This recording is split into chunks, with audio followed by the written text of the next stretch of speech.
Welcome to Liberal Banter with Liz and Olu. Today we have a bit of a longer episode. We start off with the truly mind blowing news on Friday that Trump's potential VP pick murdered a pet and another animal. Then we talk about the TikTok ban and whether the government is being discriminatory against ByteDance. Finally, in our weekly feature, Unsolicited Advice, we have some unsolicited advice for a former First Lady. So, Olu, I wanted to start this week with something that broke on Friday, some news that broke on Friday about Trump's potential VP pick. We don't know if this is going to be his vice president, Yeah, Kristi Noem. I think I'm pronouncing her name properly. yeah. So, in tradition, I think it is tradition if you're aiming for higher office in the US to write a book. You know, it's sort of a way for voters to learn more about you before potentially voting for you. And Kristi Noem, who is currently, I believe she's the governor of South South Dakota. Dakota, one of the Dakotas, she has been listed as a strong contender to be named as Trump's running mate this election season. And she wrote her book to, I guess, introduce herself to voters, as many people do. And in this book, which is going to be released soon, the book is called No Going Back: The Truth on What's Wrong with Politics and How We Move America Forward. It's going to be published next month. And she seems like she was trying to share stories about her life. And in the book, she shared a story about her dog, well, I guess former dog at this point, named Cricket. She said she wanted to show that she's willing to make difficult, messy, and ugly decisions. And she shared the story about her dog, Cricket, who was 14 months old. She took Cricket on a pheasant hunt. You know, I guess a very normal thing to do. I don't know why we're shooting harmless birds, but whatever. She took Cricket on a pheasant hunt because she had this puppy, she had older dogs, and she wanted Cricket to learn how to behave from older dogs and to calm down Cricket. And unfortunately, Cricket did not do well on the hunt. He's 14 months old, was going out of her mind with excitement, chasing all the birds, having the time of her life. And Noam said she tried to call Cricket, then she used a collar to try and control Cricket. Nothing worked. And then on the way home, Christy Noam stopped somewhere and her dog escaped the truck and attacked the chickens at the place where they were stopped, grabbed a chicken and crunched it to death. And so Christy decided that this dog was untrainable and the dog was behaving like, quote, a trained assassin. So Christy, no, long story short, said this dog was untrainable, took the dog out to a gravel pit on her land and shot the dog. Oh my She gosh. said it wasn't, a quote from the book, it was not a pleasant job, but it had to be done. But it didn't stop there. After killing the dog, a 14-month-old puppy, Christy realized that, quote, another unpleasant job needed to be done. And I'm so amazed because she then talks about a goat. So many animals here. She talks about a male goat that was nasty and mean. I mean, honest, I've been around goats. Many goats can be described as nasty and mean. But this goat, Christy said, was, quote, disgusting, musky, rancid, and loved to chase her children. So she decided to kill the goat. I mean, I guess when you've already brought out the gun, you've already shot a dog, you know, what's another shooting? What's a goat at that point? So even though she had just killed Cricket, her dog, she dragged her goat to the same gravel pit and tried to kill it. Unfortunately, this goat was as stubborn as a goat and did not die the first time she tried to shoot the dog. Jesus Christ. Um, I don't even read this. So she shot him once, like she shot the goat once, and the oh, goat survived.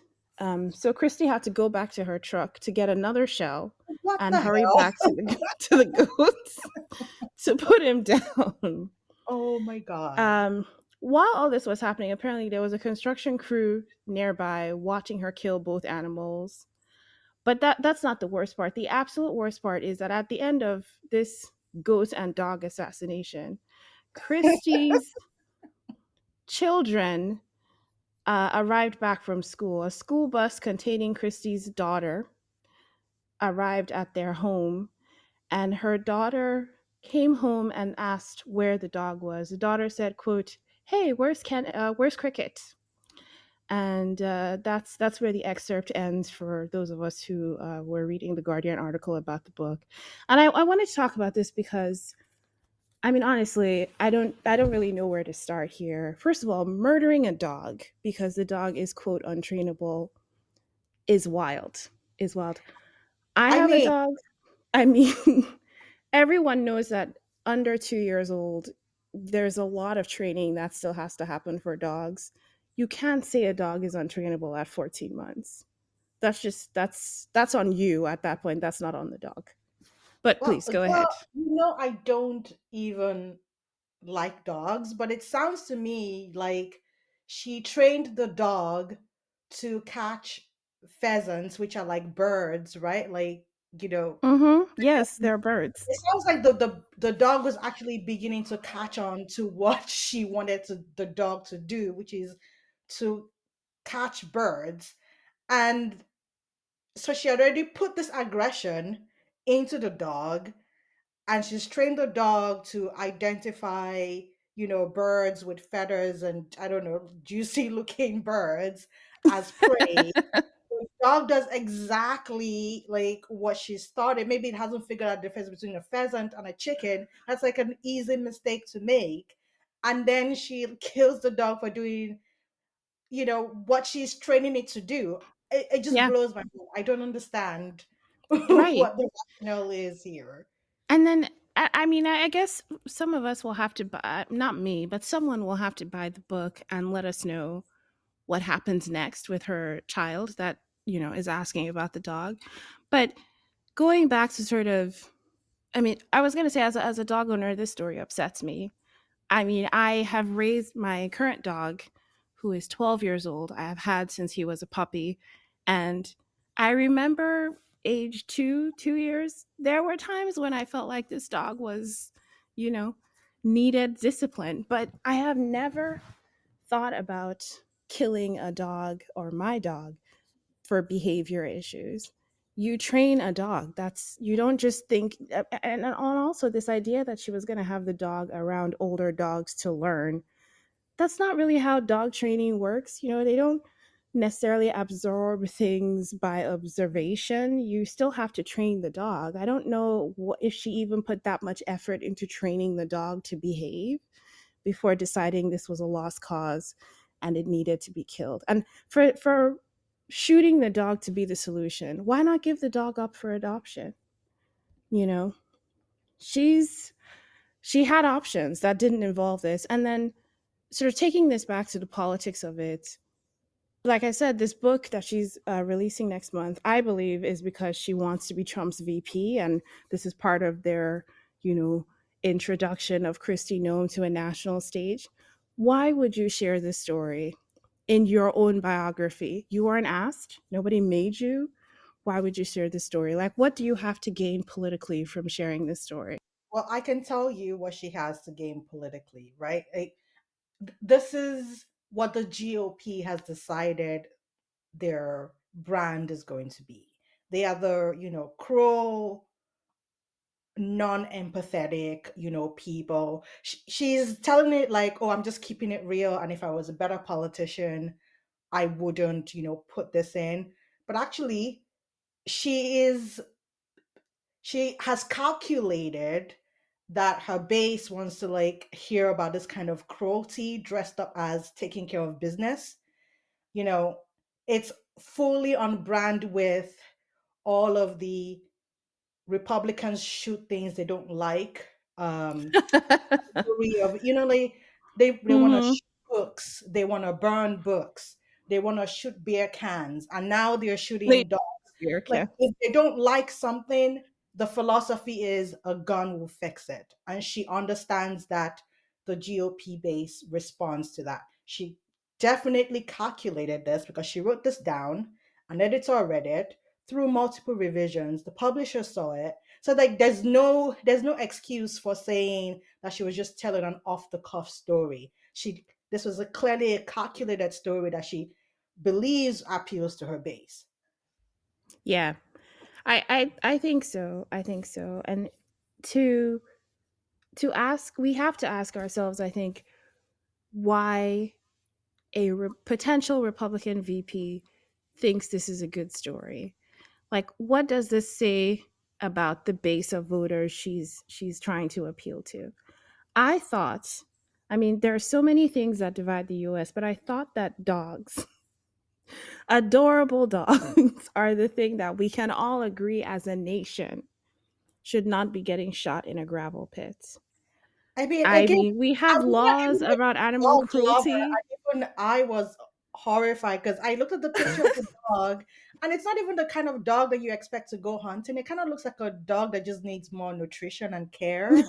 I mean, that's the Scruffy those looking dog. wire-haired. It is a wire-haired dog, so they do look scruffy. That is what they're supposed to look like. It's just, I don't see how. I mean, I guess not that I don't see how, but I guess I should say I'm optimistic that as a country we haven't gotten to the point where just because someone has an R next to their name, we allow animal cruelty. That can't be right. There are so many rules around how you treat animals, especially pets. I have seen some people online say things like, us city people don't understand what it's like on a farm, and we don't know what it's like. And sometimes you have to make hard decisions like that. And I think this animal was not necessarily just for the farm, right? Her kids hung out with this dog. That's why her daughter came home and asked where Cricket was. This was a pet. It wasn't some farm animal that was injured and beyond saving and so had to be put down.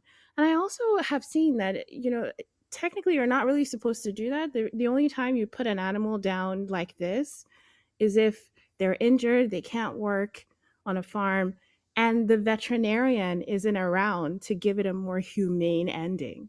I don't see how this makes any sense. Her reasoning for doing it doesn't make sense. Her reason for sharing it, I don't think makes a lot of sense. I'm just really hopeful that as a country, we are still empathetic enough to agree that a future VP or anyone should not be shooting dogs. And then a goat. Just I randomly adding Thank that you at the for end. bringing up the goat because I feel like everybody is focusing on the dog and nobody's even thinking about the poor Billy goat. She described Yeah, goat as musky, smelly, chasing her kids around. I've had goats growing up. That's what goats do. It's a Billy it goat, is what goats male do. goat. The pheromones and hormones are super strong. The whole house smells like goat. You cannot keep a goat No, and you expect it to smell like a disgusting I human. I don't agree. I understand. agree. I agree. And I know we're going to be exposing our, let's call it um developing world perspective here. But just like you, I was around goats as a child. My family home in my father's hometown had goats. I actually had a goat that was technically a pet that was, quote, given to me. I have been around goats a lot, and a lot of them can be described as stubborn and smelly and disgusting. Why Exactly. does that deserve a shot to the head?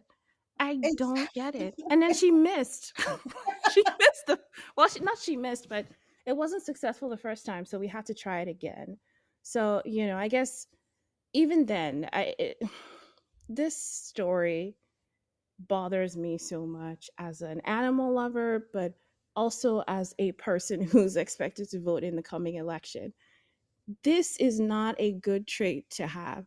I don't want a VP that sees everything as a solution that needs guns. She's the dog is misbehaving, let's shoot the dog. The goat smells, let's shoot the goats. Is this how she's going to handle, US foreign policy? Let's just shoot everything. I thought that was reserved for like the military generals in disaster movies. That shouldn't be how we actually run the country. This cannot be our VP pick. I mean, obviously we don't want Trump to win, but if she's the VP pick, I think that's even more reason not to vote for him. We will see who Trump picks. I think larger picture, I and everyone else are really eager to find out who is going to sit and run beside Trump during this election. They're going to be doing a lot of work since he has to spend a lot of his time in courtrooms. So they're really going to be out there. I'm really curious who he does pick as VP. I But mean, there's no let's shortage of crazy women who he can pick. I'm pretty sure Carrie Lake is going to release her own, animal cruelty story soon. They'll all probably start releasing videos of themselves shooting at things just to get his approval. let's really hope not. I mean, if so, if that's the case, then my thoughts and prayers are with all the pets of Republican politicians because that's tough. That's real tough. But let's switch topics to talk about something that you brought up last week actually. At the end of our episode, you made this comment about TikTok being banned. You want to tell us Um, about that? let's do a hard pivot from animal cruelty to TikTok. A very hard pivot, honestly. Yeah. So, well, I actually just learned this from you. Apparently, a company called ByteDance owns TikTok. I Oh just my learned this from gosh. you Okay. yesterday. I love how you said apparently a company called it's not apparent, first of all. That is a fact. It That is, is part of the issue. yes, a Chinese company called ByteDance owns TikTok. As early as the pandemic days in 2020, Republicans and Trump and everybody was, sounding the alarm against TikTok, and Trump himself championed banning of TikTok at the time, and it suddenly gained traction. And unfortunately, it happens to be one of the only bipartisan things that politicians can agree on these days, which is that TikTok is some kind of national security threat, a threat to our children, all sorts of alarming um, threats and issues are being identified by politicians, whether real or Which is imagined. Which is so curious, right? The idea that this is one of the rare things people in DC agree on is TikTok. That is, I'm shocked. I'm so shocked. I cannot believe this one app has gotten Republicans and Democrats on this. The Gaza issue didn't do it, Ukraine didn't do it, the economy hasn't done it. It's TikTok, which it has made me so curious about what, the national security apparatus has been telling congressmen and women about TikTok. Like, what do they think is happening with this app? What are they not telling us? That's what I want to know. I'm so curious. Well, I mean, I think the FBI director, Chris Wray, warned Congress, and I think, he warned both sides of Congress that China could exploit TikTok to collect information on Americans. Um, I mean, Code is doing a heavy lift there. I'm sure China obviously has the capacity to do that, and it does that on its own citizens. But I feel like an FBI director should have more to say in terms of evidence than just theoretically could. That seems like a lot of speculation for somebody who's the director of domestic intelligence for our country. Giving them the benefit of doubt, assuming there is some huge threat that they just can't tell us about, which I don't know how true that is, right? But if we play this game and say maybe there's something there that it's so terrible they can't tell the public about it, they're only telling congress people in these secret briefings, and that's what's prompting it. Do we actually think ByteDance is going to sell TikTok? Like, is that Yesterday, is that a reality? well, I don't think the Chinese government would let them. And yesterday, the leadership of ByteDance said that they would rather see TikTok shut down than sell it. Now, Congress has given them 270 days with like a 90-day extension period. So technically, they have about a year to figure out what they're going to, you know, do with it. But this is how like prejudice works, right? This is how xenophobia works. This is how all kinds of isms work. Because the allegations being leveled against TikTok are the same allegations that you can level against Facebook, against Instagram, against Twitter, all of the stuff about, body image, um, mental health, all of that. American social media companies are also complicit in collection of our data, being involved in political interference. Our American companies are doing that. But because ByteDance happens to be a Chinese company, that level of xenophobia just makes it much easier for people on both sides to get on the hate train for this. I'm not on TikTok. I agree with all of the criticism of TikTok, but I feel like if you are going to um, do this should apply to all of our social media companies. Instead of banning TikTok outright, there should just be general laws. Make those companies, make them stop having teenagers who are younger than, I don't know, 16, 18, whatever. Choose an age limit where 9-year-olds and 6-year-olds cannot be watching all of these things on the Well, internet. But well, that's technically, for them to do. technically, these platforms have age limits or age minimums, rather. So That you have yeah, they that everybody can bypass. well, yes, yes.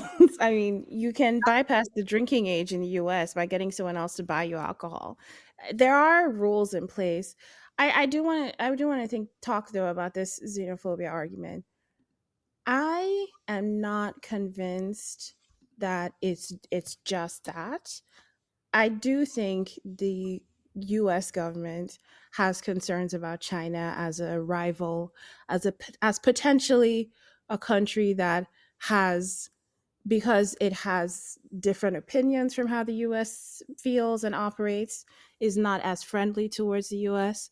And I can see why the government would feel uncomfortable, let's say, with a country that maybe doesn't always want what's best for us, with a country like that having access to Americans' personal information. I I can see the completely concern. agree. I completely So I agree. don't know that I would say it's xenophobia. I don't know, because that is a big word, and I think needs more evidence to back it up or support it. I Okay. will say though, like from a security perspective, I want to know what it is they are worried about. Is Okay. it, what is this data that's being collected? Why is it so terrible? And is it worse or more than what Facebook already knows about us, for example?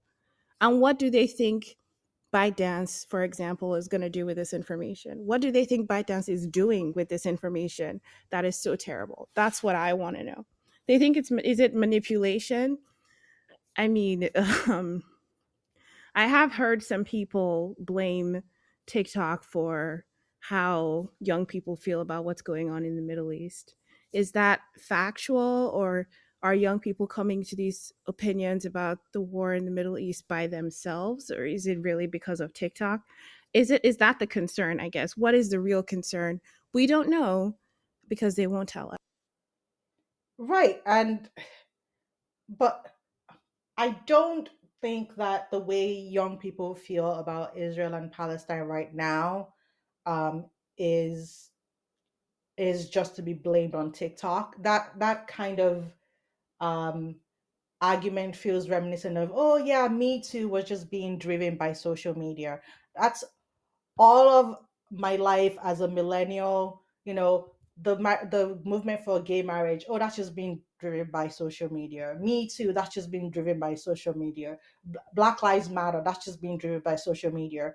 Whenever the people in power, the people want to keep the status quo, whenever they want to dismiss young people's concerns, it seems like an easy thing to blame it on is, oh, it's just because they're talking to themselves on social media.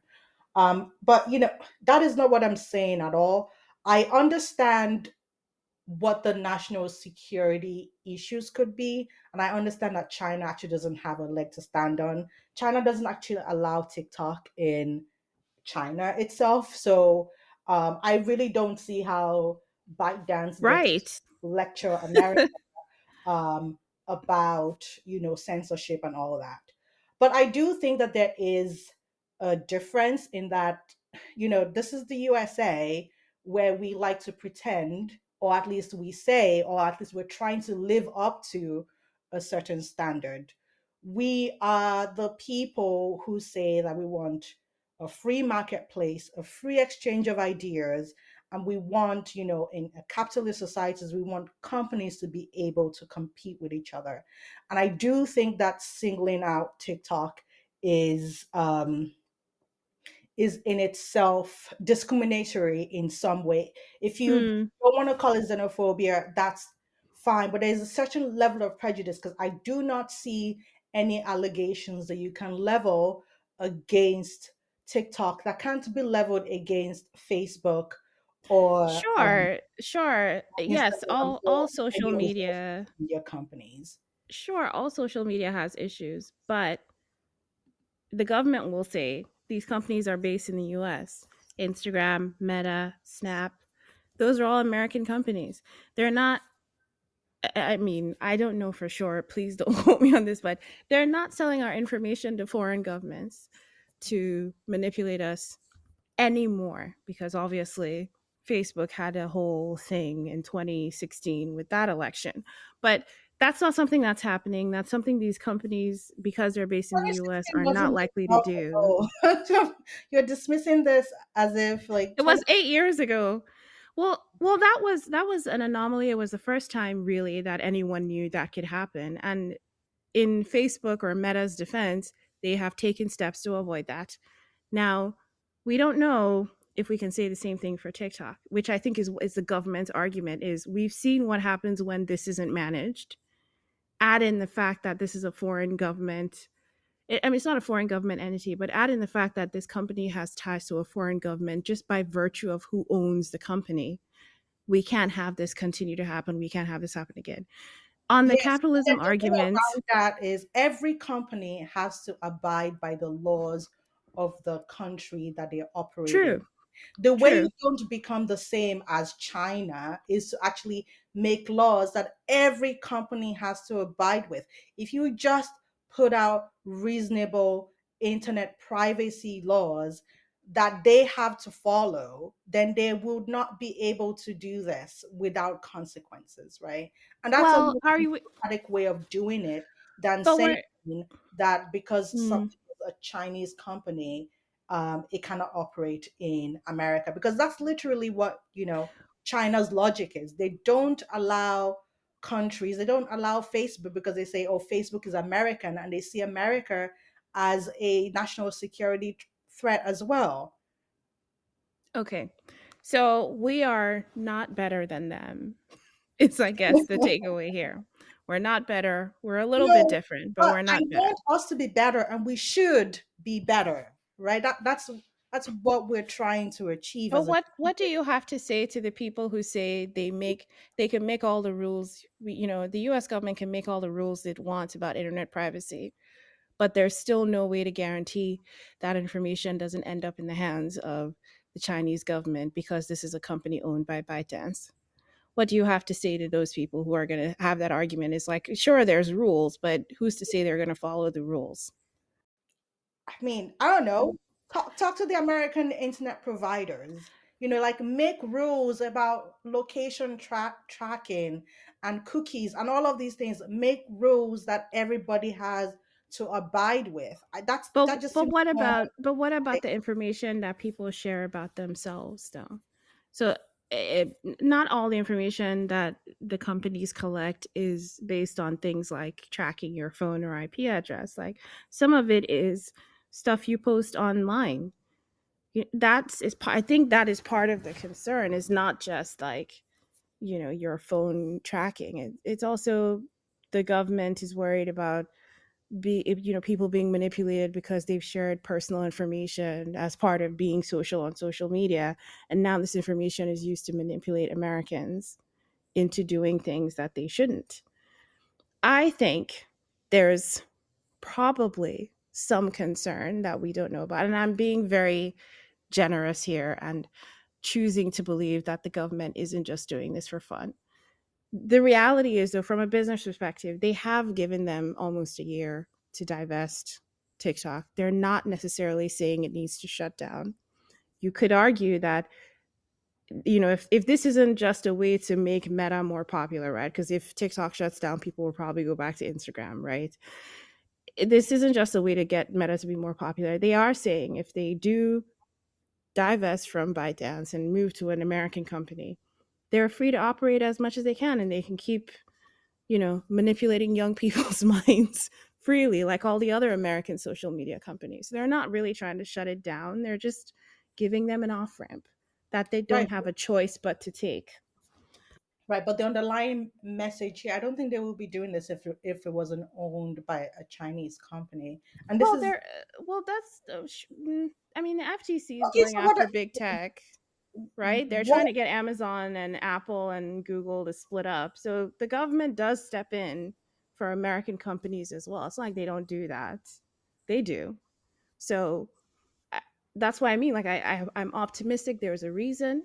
They're just not telling us, and that sounds like a religious statement, and I'm taking it on faith. Yeah, that just sounds like faith. It is That's faith. a lot of faith to I'm put optimistic. I'm into the optimistic. FBI. But I don't know okay. what these nefarious concerns are, but you can't say that the US government doesn't interfere with US companies, because they do.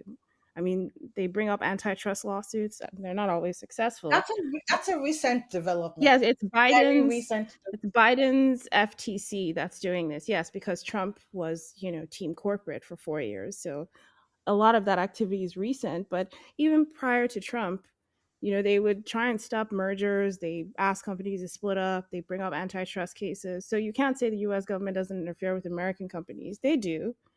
So that's why I don't think this is, necessary. It's like some. I don't know if this is discrimination. I think it's just there are concerns, and this is a way for them to fix those concerns without just telling them to shut down. I think they would have more legitimacy if Congress. So a lot of what you're actually saying is about administration to administration. What is unique about this is that this is a Congress action, and if Congress wants to really be legitimate about their social media concerns, they should take their donors, their biggest donors, Facebook, Alphabet, actually make them be more responsible. Facebook knows that Instagram is harming teenage girls. It knows it. It knows who the teenage girls on its platforms are. It knows exactly what kind of content is causing them to self harm. It's part of its internal data and it continues to do it. It's unconscionable. Yes, well, that is a different topic about the dangers of social media. And I think that's a lengthier discussion that we should table until next time. And using business corporate speak, let's circle back to that, shall we? Okay. Let's Let's circle touch back to base on that. it. Thank you. Thank you. This one I'm really interested about, especially because it's about Mother's Day, which is such a strained holiday for me personally. But Okay, let's let's talk. start. Is that a therapy session? I'm not gonna I'm not gonna start. Not gonna start. I do want to talk about this though, because it's got fashion, it's got politics, it's got Mother's Day, it's got everything. So let's do unsolicited advice. And who is the target of this week's unsolicited advice? So Melania Trump, former first lady. Um, Okay. Yes. Yes. let's hope it stays former. Okay, so Yes. Also, yes. so I mean, Trump is mired in all these other court cases and legal troubles, but apparently they've decided that Melania Trump doesn't need to, be in the courts with him, which, valid. I don't really see why she needs to be in court. He's the I one mean, who paid the pawn she was very so clearly not even involved, so exactly, good like, for her. good for This her. really, if there's anything that has nothing to do with her, it's definitely this. Exactly. Like I'm finding myself like defending her. Like she doesn't need to be like this is not your some stand by your man, BS. He paid the pawn star, let him go face the courts. Um, but she's been wheeled out as the female friendly and the gender friendly face of things. So um in line with that, she released a jewelry, a gold trinket thing for Mother's Day. I mean, Hmm, hmm. Well, unfortunately we don't have video here because I'm looking at this necklace trinket. I don't know what we're gonna call it. I'm looking at this jewelry and it's not great. I don't like it. But this fashion is very subjective. So yeah, in my opinion, it's not a good necklace. It doesn't look like a good necklace. It also is retailing for $245, yeah. which is a lot. I mean, Um, it's just like a clover with some very it's basic, non-offending yes, words on it, it's a like love, three. gratitude. It's it's a three-leaf clover, not four, so three leaves, and it is sterling silver gold plated, which is not great. It's not even a solid gold necklace. It's gold plated. Um and I guess it can be engraved if you want. And it also I'm learning now apparently that it includes a digital NFT collectible on the Solana blockchain, which what are moms going to do with that? I mean, What's the mother going to do part of the with an Trump NFT? grift, right? With the crypto financial scamming side of things. So they had to incorporate that, obviously. What's really fascinating is that the Guardian, who God bless them over there for doing all this hard hitting journalism, but they actually found out that it costs about $40 to produce one of these necklaces, I was going to and if say they're we need to retailing think about 50. for $245, Yeah, that is 6x profit. that's The true. 6x retail price. That's a lot. That's true. That's a lot. But it's still less worthless than her husband's, latest grifts. Um, but this is not the problem I have with it. People have the right to make whatever stupid decisions they want to make with their money. The next thing she's also doing is she's partnering with log cabin Republicans to reach out to like LGBTQ people, and it's clear to me that her husband's campaign have decided that they're not going to change anything about their transphobic, homophobic, anti-woman platform or policy. They're just going to wheel out this woman to give it a gold-plated sheen of um I see what you did there. I see what you did there. thank you for noticing that. Mhm. To give it a gold plated sheen of female respectability. Oh, look, we're all about women, we're all about LGBTQ people. And my unsolicited advice to her is that we are not stupid. Okay, women are not stupid, LGBTQ people are not stupid. You cannot just distract us with like a gold plated shiny thing. We can see your husband's anti-abortion laws that he's taking credit for. We can see your husband's anti-abortion policies that he's taking credit for. And it is offensive to me that you're going to say, I care about mothers, but you're not going to allow mothers to make reproductive decisions for themselves, Mhm. um, Mhm. when they want to become mothers, how many times they want to become mothers, and if they want to even become mothers at all. That's insane. Mhm. Yeah. No. Agreed 100%. Definitely good advice for Melania is don't try to cover up. Don't try to gold plate the rubbish you're selling, the silver you're selling. Uh That to me is great advice. We hope she takes it. Of course, it's unsolicited advice, so she probably won't. But we hope that people do see through this. I don't think anyone should be spending $245 on a gold-plated necklace that looks terrible, in my opinion. And I hope that people don't fall for, this grift, basically. All right, that will be all from us, folks. If you enjoyed this episode, please do share with your friends. We will see you next week. Despite our conversations today, you can still find us on Threads, Instagram, and TikTok at Liberal Banter. Bye for now.